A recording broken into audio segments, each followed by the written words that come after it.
Saya Nisa Agustina dari IF 403 dengan NIM 240401070509. Di video ini saya akan mempresentasikan hasil analisis penerapan konsep komunikasi data pada jaringan LAN topologi star PowerVM. Topik yang akan kita bahas ada 5. Pertama, cara kerja OSI. Yang kedua, jenis-jenis topologi jaringan. 3, prinsip encoding dan decoding.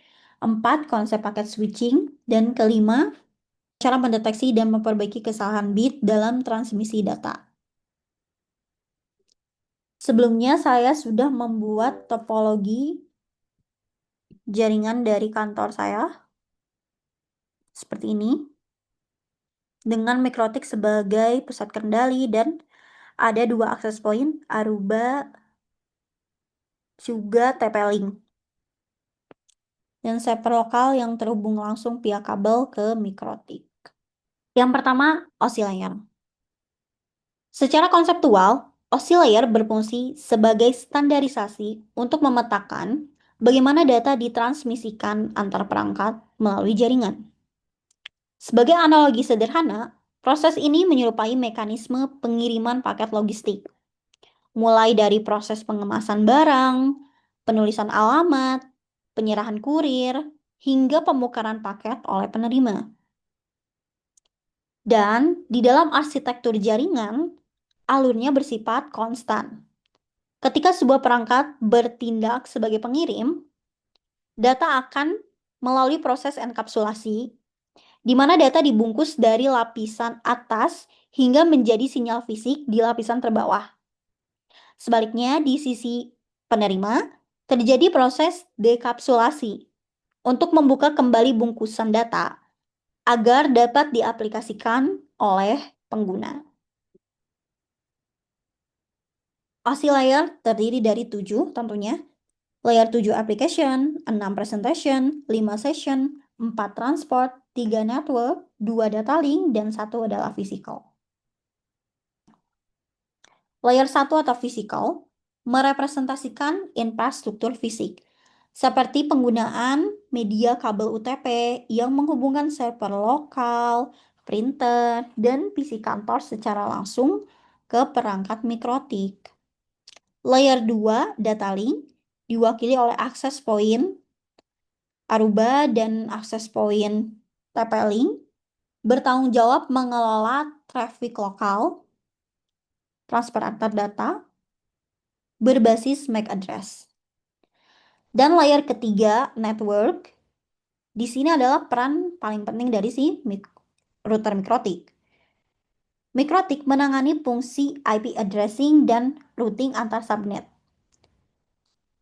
Karena seperti yang kita lihat pada diagram, jaringan PowerVM memisahkan operasional ke dalam 2 subnet yang berbeda. Maka, seluruh komunikasi antar zona wajib melalui proses routing Mikrotik dari layer 3 ini. Dan untuk layer 4-7, beroperasi langsung pada sistem operasi dan aplikasi di perangkat end user atau pengguna. Contoh kasusnya, saat staf di laptop bedeng, akses dokumen di server lokal. Nah, di sisi laptop pengirim, request data akan dienkapsulasi atau dibungkus rapi secara sistematis sampai jadi bentuk sinyal listrik. Sinyal ini ditransmisikan melalui media fisik, melewati proses routing di Mikrotik, dan setibanya di server lokal, bungkus data tersebut didekapsulasi atau dibuka kembali satu persatu dari luar hingga ke dalam agar file dapat terbaca secara utuh oleh server. Dan seluruh siklus ini terjadi dalam hitungan milidetik. Untuk selanjutnya adalah topologi jaringan. Topologi jaringan sendiri mendefinisikan struktur hubungan antar komponen jaringan, baik secara fisik maupun logis. Secara teoritis, terdapat 4 topologi fundamental yang sering diimplementasikan. Satu adalah topologi bus. Konsepnya menggunakan satu kabel utama atau backbone, bersifat ekonomis, namun memiliki single point of failure. Jika kabel utama putus, maka seluruh jaringan akan lumpuh. Dan topologi ring ini mirip-mirip sama kayak topologi bus. Konsepnya, perangkat terhubung melingkar seperti cincin. Jalur data bersifat satu arah sehingga menghindari data collision atau tabrakan. Tapi kerusakan pada satu node akan memutus total komunikasi. 3. Topologi mesh, yaitu setiap perangkat terhubung langsung satu sama lain dan memiliki tingkat redundansi yang sangat tinggi, namun tidak efisien dari segi biaya dan instalasi kabel kompleks. Topologi star. Seluruh perangkat terhubung secara terpusat pada satu konsentrator seperti switch atau router. Dan topologi ini menawarkan keandalan tinggi, isolasi kerusakan sangat mudah dilakukan karena gangguan pada satu jalur tidak akan mempengaruhi jalur lainnya. Di jaringan 4VM sendiri mengadopsi topologi star dengan router mikrotik sebagai pusat kendali datanya. Pemilihan topologi ini sudah tepat karena memberikan kemudahan dalam monitoring traffic dan fleksibilitas skalabilitas perangkat. Namun, berdasarkan hasil audit konfigurasi aktual, saya menemukan dua permasalahan. Pertama, alokasi DHCP pada mikrotik belum dikonfigurasi menggunakan metode static list. Akibatnya, setiap kali perangkat melakukan reconnect, perangkat akan mendapatkan IP dynamic yang berubah-ubah. Tentunya berpotensi menyulitkan identifikasi node. Kedua, terdapat fenomena Roach DHCP, di mana ada dua DHCP server yang aktif secara independen dalam satu jaringan, yaitu mikrotik untuk subnet 0.x dan TP-Link untuk subnet 1.x. Hal ini memicu bentrokan konfigurasi IP. Dan saya merasakan impact-nya secara langsung. Ketika device MacBook saya terhubung ke jaringan Aruba, perangkat mengalami intermittent connection, gagal mendapatkan IP yang valid. Jadi terpaksa harus setting IP manual agar bisa mengakses internet sebagai solusi sementara. Nah, solusi teknis yang saya usulkan adalah mengimplementasikan static list pada DHCP server mikrotik. Jadi kita melakukan binding antara IP address dengan MAC address perangkat-perangkat krusial seperti server dan printer untuk menjamin konsistensi pengalamatan. Dan selanjutnya adalah melakukan rekonfigurasi pada AP TP-Link dengan mengubah modenya menjadi bridge mode atau menonaktifkan DHCP server internalnya. Langkah ini bertujuan untuk memusatkan kontrol manajemen IP terpusat satu pintu melalui DHCP server milik mikrotik saja. Jadi potensi konflik IP tadi dapat dieliminasi secara total. Selanjutnya, konsep encoding dan decoding yang berfungsi sebagai jembatan translasi data atau penerjemah data.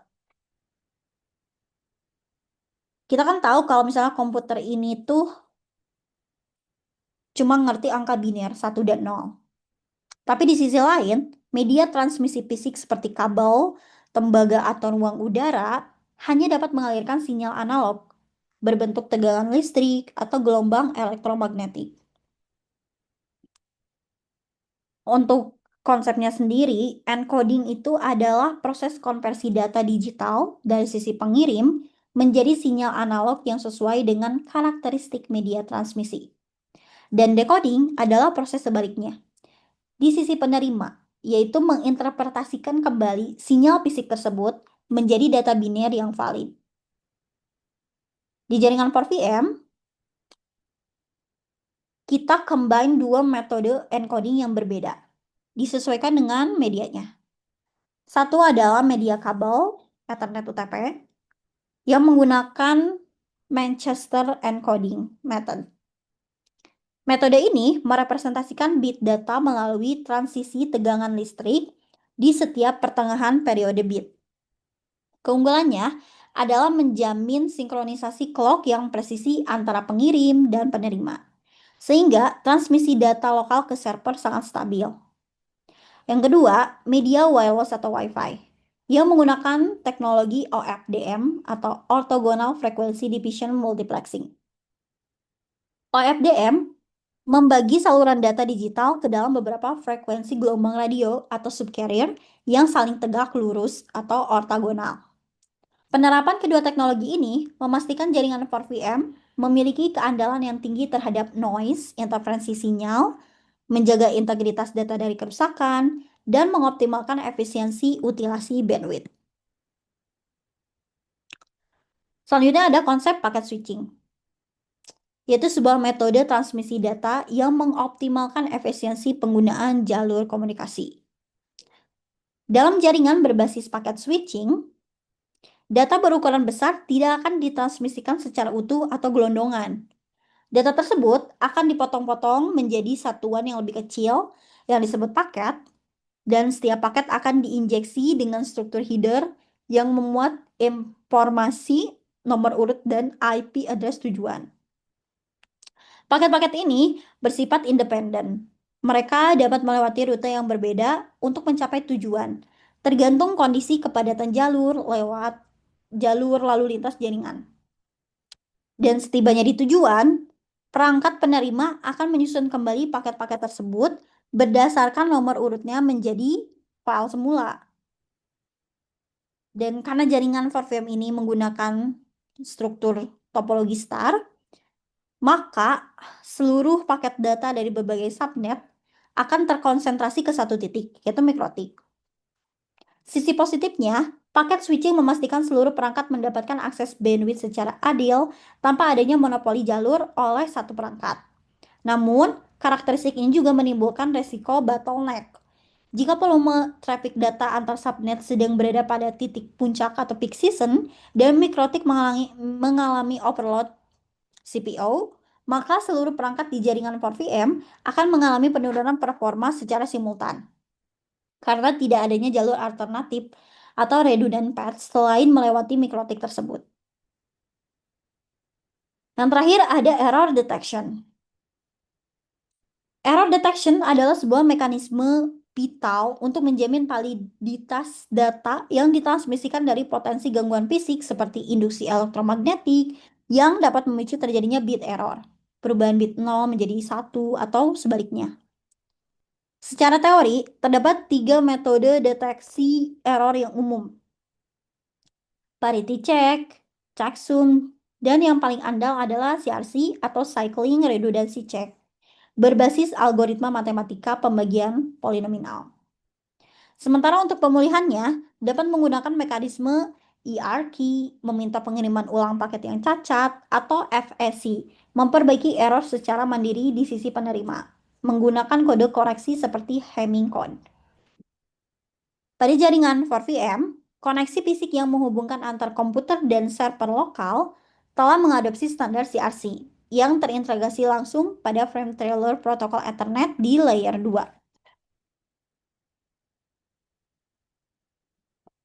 Sini. Artinya, setiap paket data yang mengalir dari kantor atau laptop bedeng menuju server lokal akan divalidasi secara matematis. Jika ditemukan ketidaksesuaian, nilai CRC akibat gangguan pada kabel, paket tersebut akan langsung dieliminasi dan sistem akan memicu mekanisme ERK untuk meminta pengiriman ulang paket dari source. Hal ini memberikan jaminan bahwa data yang tersimpan pada server lokal 4VM memiliki integritas 100% dan bebas dari korup data. Kesimpulannya, kelima konsep dasar jaringan tadi, OSI layer, topologi, star, encoding, packet switching, dan error detection saling berkolaborasi secara simultan dalam menopang infrastruktur jaringan 4VM. Dari hasil analisis dan audit objektif ini, rekomendasi perbaikan utama dipusatkan pada optimalisasi manajemen DHCP dengan mengimplementasikan metode static list pada mikrotik serta mengkonfigurasi AP TP-Link ke dalam bridge mode. Kita dapat memitigasi potensi roach DHCP dan secara signifikan meningkatkan stabilitas serta keandalan operasional jaringan 4VM ke depannya. Mungkin sekian presentasi yang bisa saya sampaikan. Terima kasih atas perhatiannya.